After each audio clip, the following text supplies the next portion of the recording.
Hi everyone, welcome to the third in a series of Gallery Teachers Masterclasses on Modeling Unplugged. Having looked at lines and circles, today we look at spheres. Hi everyone, here we are, part 3 of our series on Modeling Unplugged. Today we're looking at spheres, and the idea is to think about how our learners and the subject matter can grow, can be dimensionalized by a more truly interactive approach in the classroom. And that sense of dimension is expressed in the title, Spheres. Just a quick recap this month.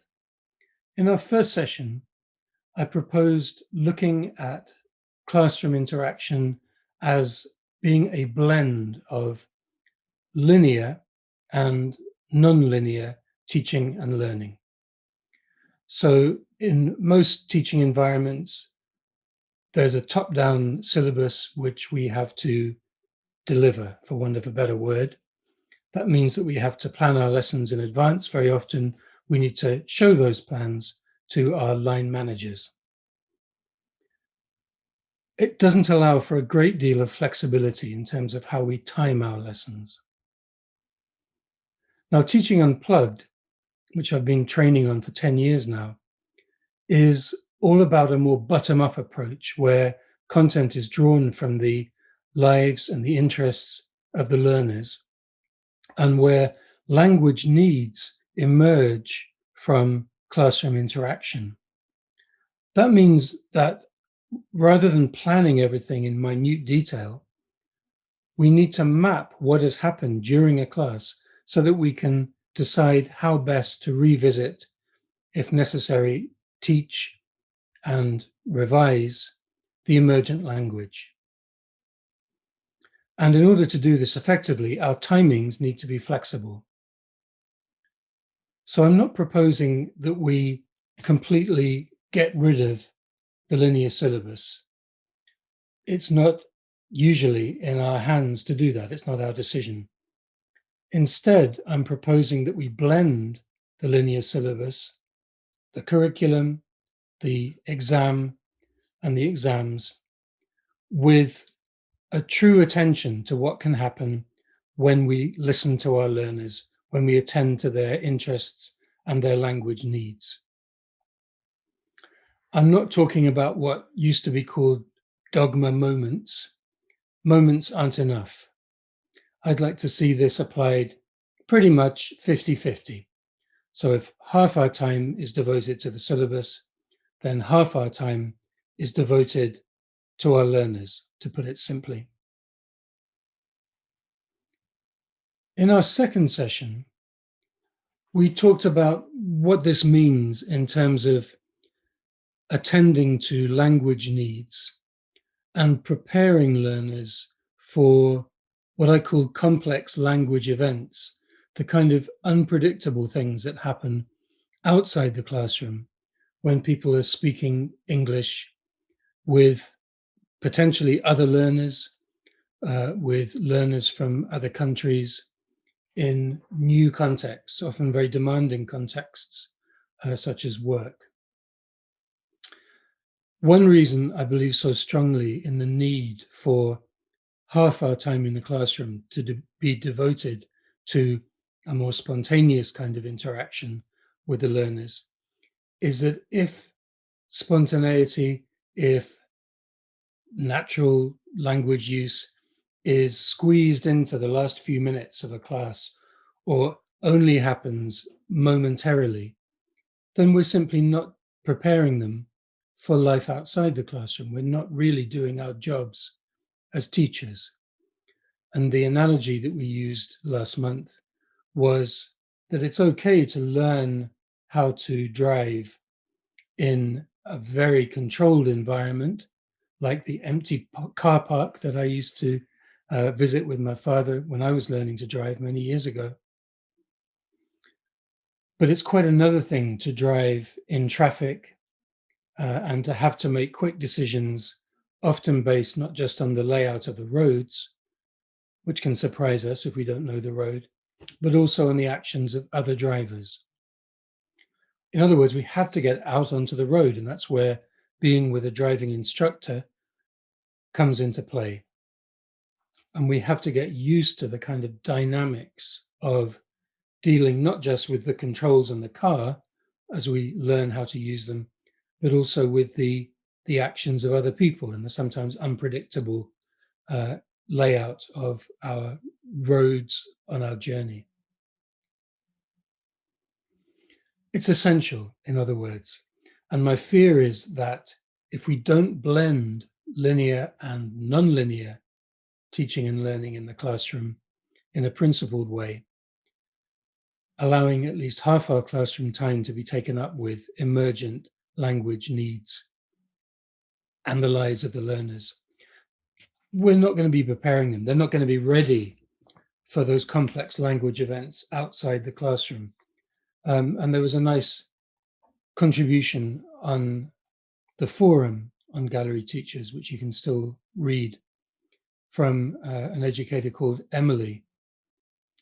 And her summary of some classroom observation was that as a particular context for conversation was different from the one where the student had learned about articles, in this case, she was not yet able to transfer her knowledge into practice.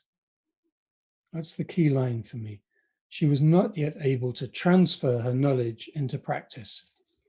And by opening up the classroom space and by devoting half the time we have to the learners, to their interests, and to the language that emerges from there, that's how we give them the right kind of practice. That's how we allow them to transfer their knowledge into practice. And that's where we can observe where they're finding it easy, where they're finding it difficult.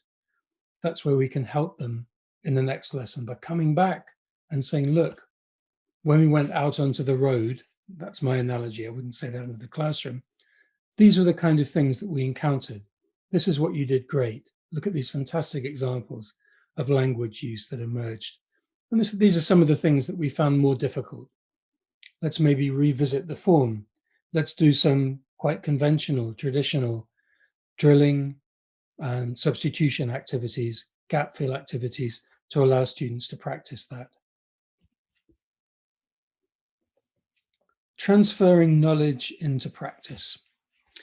So our third session today, all about how, if we can get this right, language learning becomes not a static experience, but a dynamic one, not a 1 or 2 dimensional experience, but a 3-dimensional one, leads us to how to be in the classroom. What is our approach to this?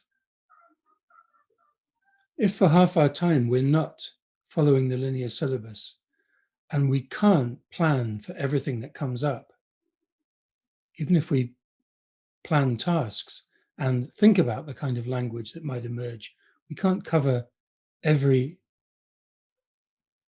eventuality. This is an old phrase from which became famous at the end of the 1960s. Be here now. The relevance to classroom teaching is that to step back from the course book, to step back from the linear syllabus, to really pay attention to what the learners want to talk about and the language they need to do that, we need to be fully present.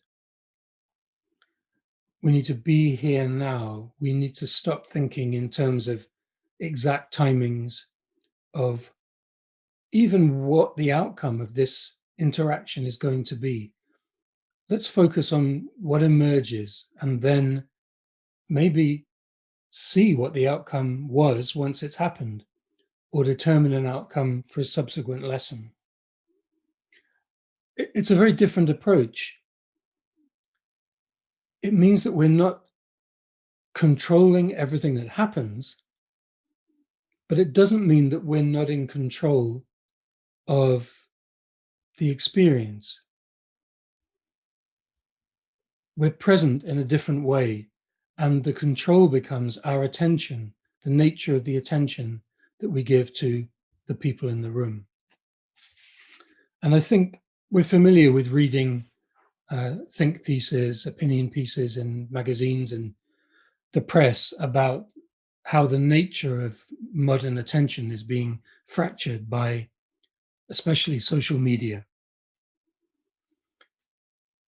At the same time, there's a renewed interest in meditation, yoga, ways to reclaim and train our ability to focus in the here and now. And once we can go back to face-to-face teaching fully, this is going to be all the more important. It's a case of kind of rebuilding shared attention, rebuilding the notion of being fully present in a given time span. I'm going to share with you now something I've shared before. It's very personal, and it was something that I found very unexpectedly when I was going through my father's belongings.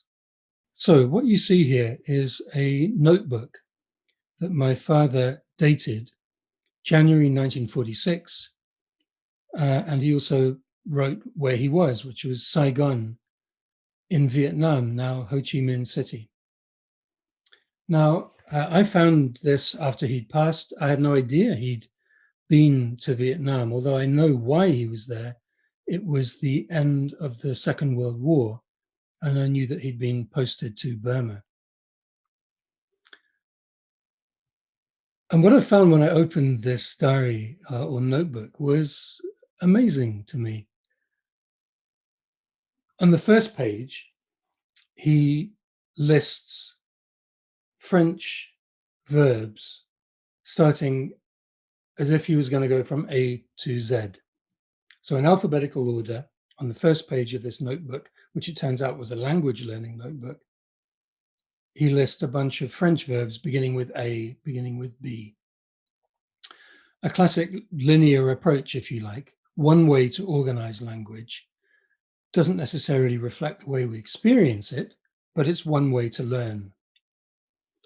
And then on the second and third pages, suddenly he changes direction, and he is noting down all kinds of words in French.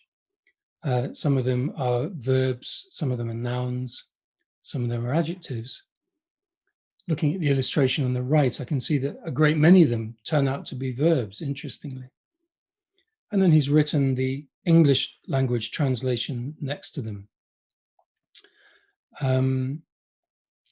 What he's doing here is suddenly, instead of listing verbs alphabetically and trying to remember them, memorize them, he's making a note of what he can see around him.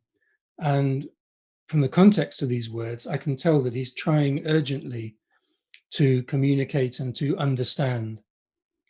And suddenly the situation is a very difficult one. There is the verb to drown. There's a river. People are coughing. In one note, he asks if, for the language, for someone being likely to live or die. So we're suddenly in a very difficult context, one related to the war, the end of the Second World War, and one which I was not present at, one which he never told me about, but which comes to life vividly from these pages. It's a lovely example of the difference between a linear approach and, if you like, a live approach, one based on emergent needs and the language that is required to express and talk about those needs.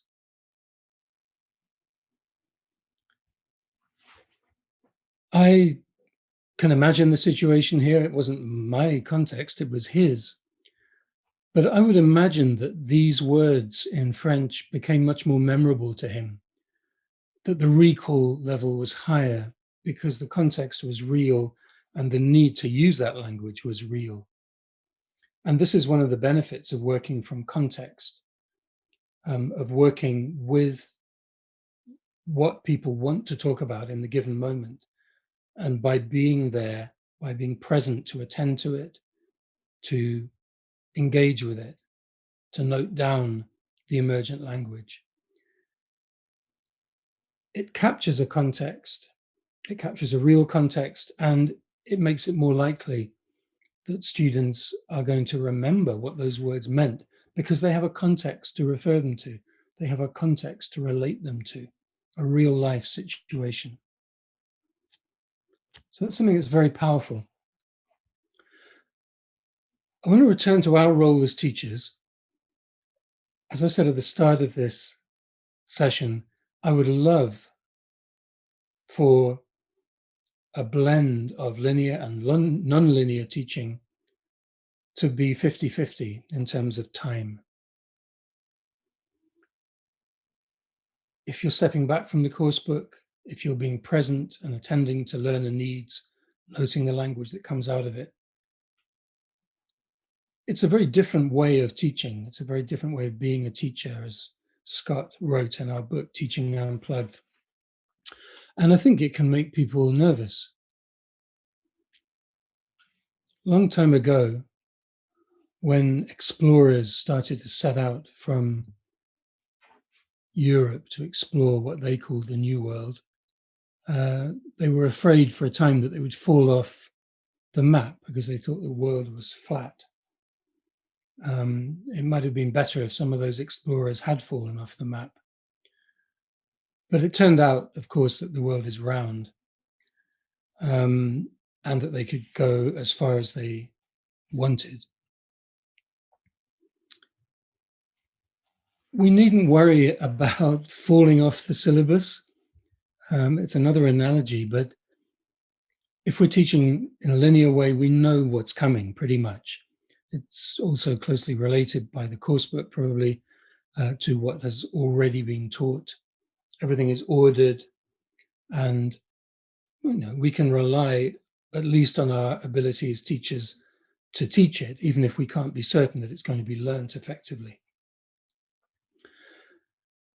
If we move away from that linear coursebook, linear syllabus,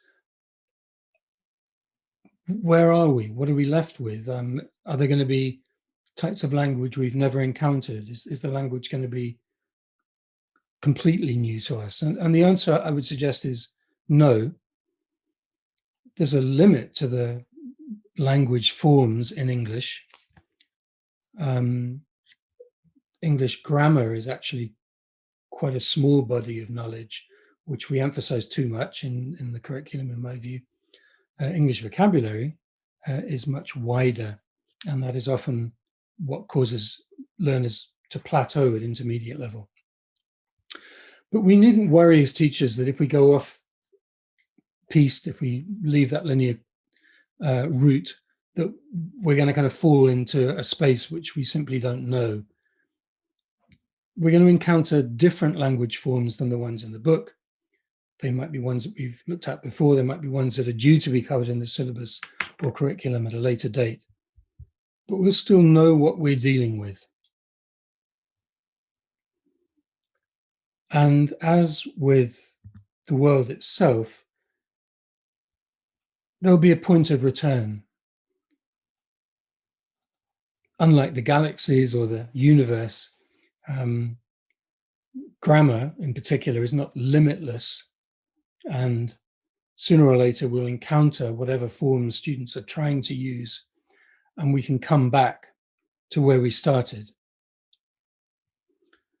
And instead of seeing language and the language syllabus and the language learning experience as something which only happens step by step and which only happens under the control of the teacher, who's the kind of representative of the curriculum, we can see language learning as a whole, as something which is multidimensional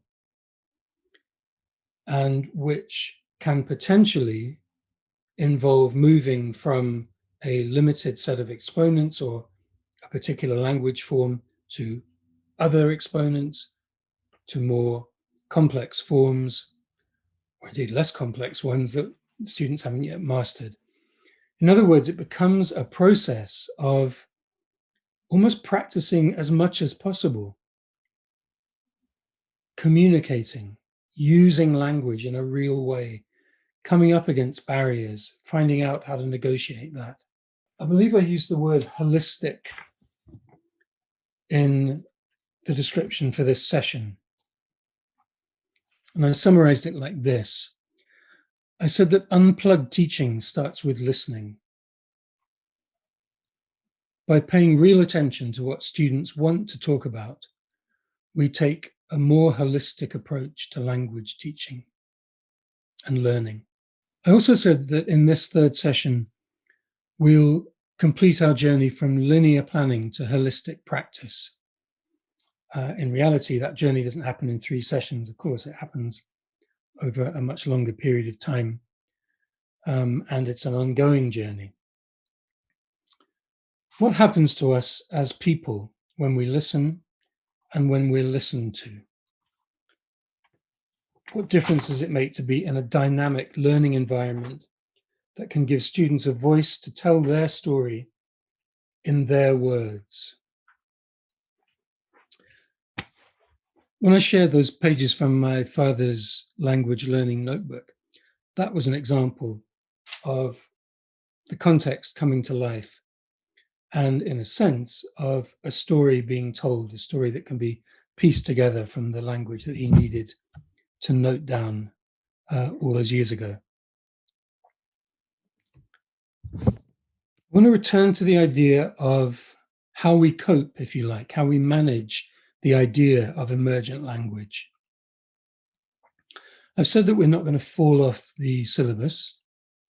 I've said that whatever we come across will eventually bring us back. But we do need to multitask, I guess, as teachers. Instead of being principally focused on the path that we've set out in our lesson plan, we need to listen to, attend to the opportunities that are emerging as we move away from that plan. And at the start of lockdown, more than a year ago now, I started, like lots of us probably, to use a meditation app. I felt I hadn't had time before, or that I needed it more than I had before. I used it for a few weeks, I guess, and it was helpful. One of the visual images that helped me, which I want to share with you now, I think is relevant to teaching Unplugged.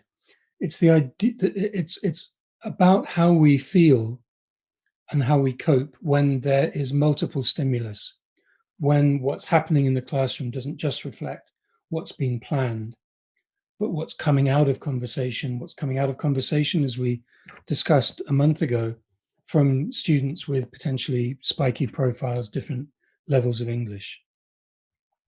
Now, this image relates to the idea of calm and of focus when meditating.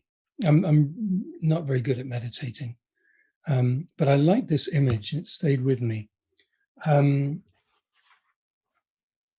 This isn't the image. It was a scene that was described.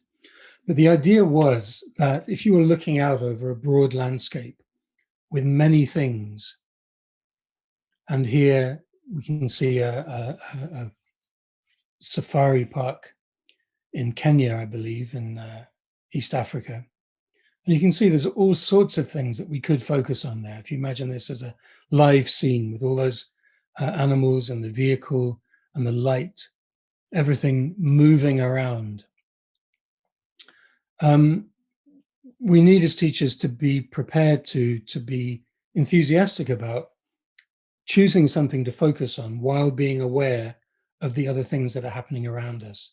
So in this case, we might choose to focus on the vehicle or on the zebras in the foreground, whilst being aware that there are other animals moving at different speeds around us within our field of vision.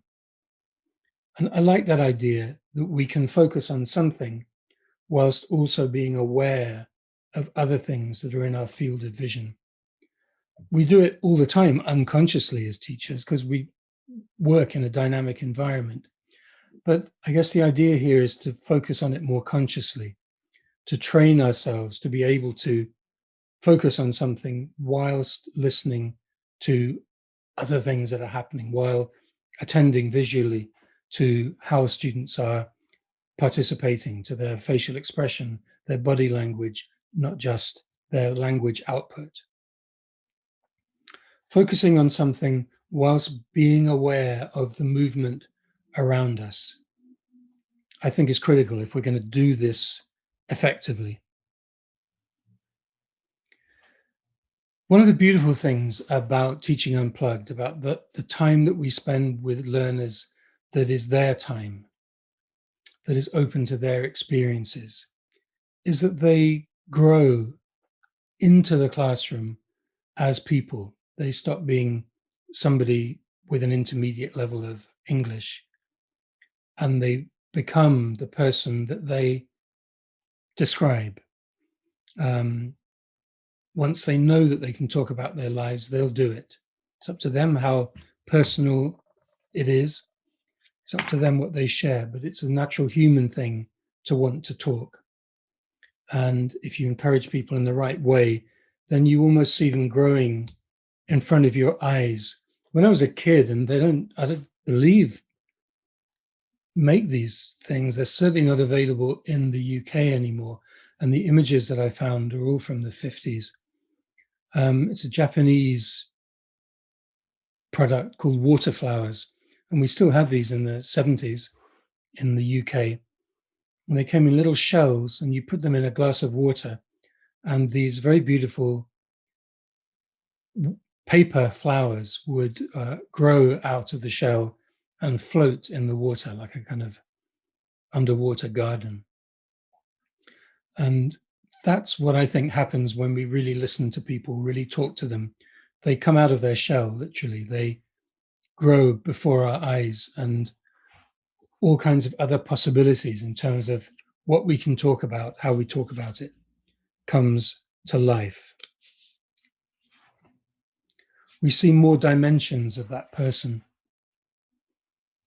and we see more dimensions in how they interact with each other in the group context. Last month, I shared with you a kind of minimal stimulus idea that involved a little sachet of sugar. And I think also we should be alive to the possibilities of even quite simple everyday stimulus, and think of and allow different directions for that stimulus in class. This is a kind of extra to this session, if you like. I was just so fascinated. I guess a very everyday object in Britain would be a cup of tea. And it's often used in course books as a kind of example of the British way of life. But I was reading something this week by chance, which kind of opened up the dimensions of what it means to drink a cup of tea in the UK or in other countries. And this is not a task idea. It's just me being interested in the possible dimensions of an object, of an everyday object that we could use as stimulus. And what interested me in an article actually about chai, the Indian milky, spicy tea that is pretty popular elsewhere in the world now. What interested me was that although tea was grown for the British market in India, the people who grew it, i.e. the Indian people working in the tea plantations, didn't drink it. And it was only when the market in England changed in the 1930s, and there were huge amounts of unsold tea, that the British started marketing it to the Indian market. And then Indian vendors, it says here, went on to create their own takes on the British cup, which was a mix of tea, milk, and of course, sugar, itself a product of exploitation and the plantation economy. So there are whole histories here of the last 400 or 500 years, taking us back to those explorers who thought they were going to fall off the edge of the world, and the trade and the exploitation that followed. In other words, simple things can lead in all kinds of interesting directions. Just as people in a classroom studying at a particular level can open up, can be given a voice, can start to claim an identity in another language once we really listen to them and attend to their language learning needs.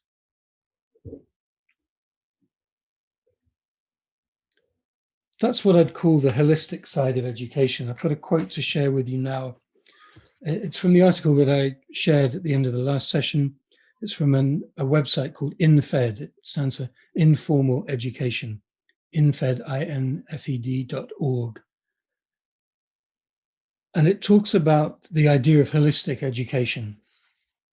And this is where I want to kind of wrap our series.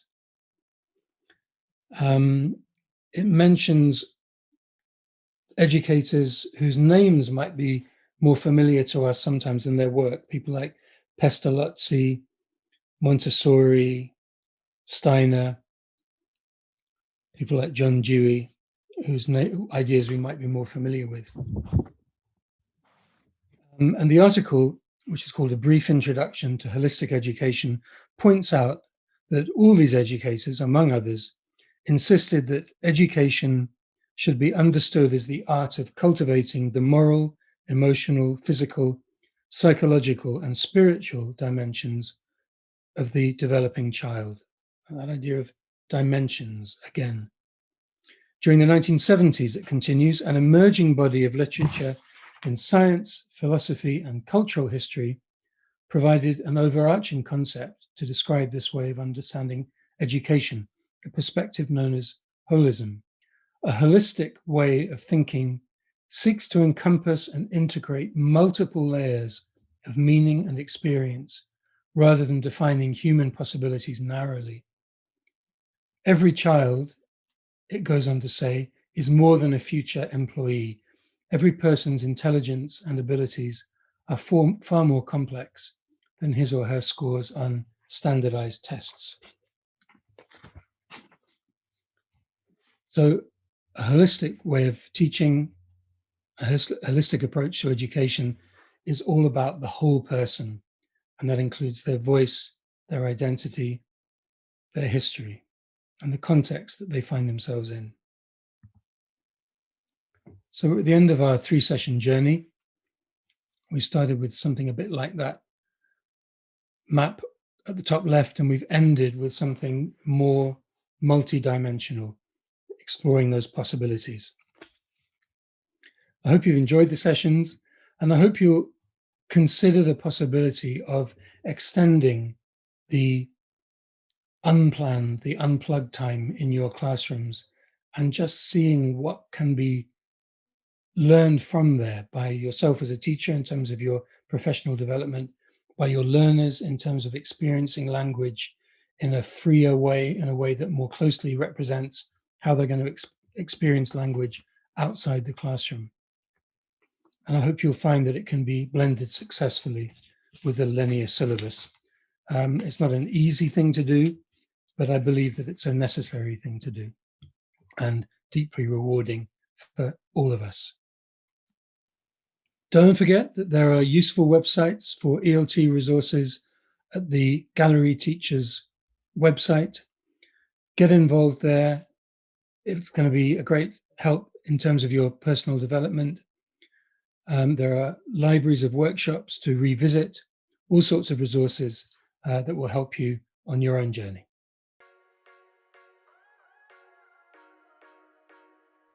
I believe that an unplugged approach is more holistic because it has the potential to attend to more dimensions of the learner's personalities and lives as people, and to more dimensions of their language learning needs.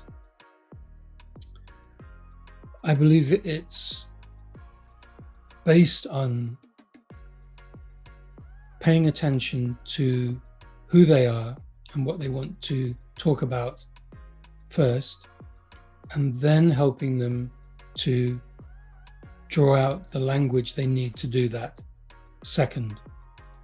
It's people first, and it's looking at the person, at the learner, not as someone just at a point in an educational journey through a syllabus and towards an exam, which is so often the kind of biggest focus within the syllabus and the curriculum, but looking at them as people at a point in their lives with all sorts of things happening outside the classroom that are important in themselves and which can be brought into the classroom as a kind of stimulus.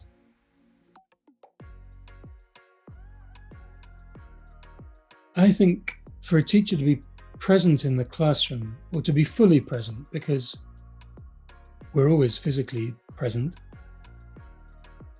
it means being present in all our dimensions as teachers.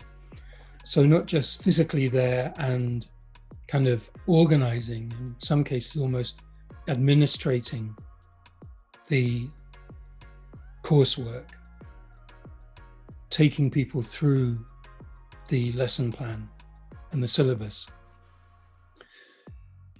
It means being emotionally present, to notice, pay attention to, respond to individual and group needs on a given day in a given situation. And it means being mentally present as English language teaching professionals, so that we're not confined to what we know we're going to teach based on the lesson plan or the coursebook, but open to all the possibilities that present themselves in the course of our interaction with the learners. So being present in the classroom means building on our physical presence, building on our organizational function, and focusing on our relational function to the people in the room, to their lives, to their interests, and then to the possibilities for interaction that will suggest.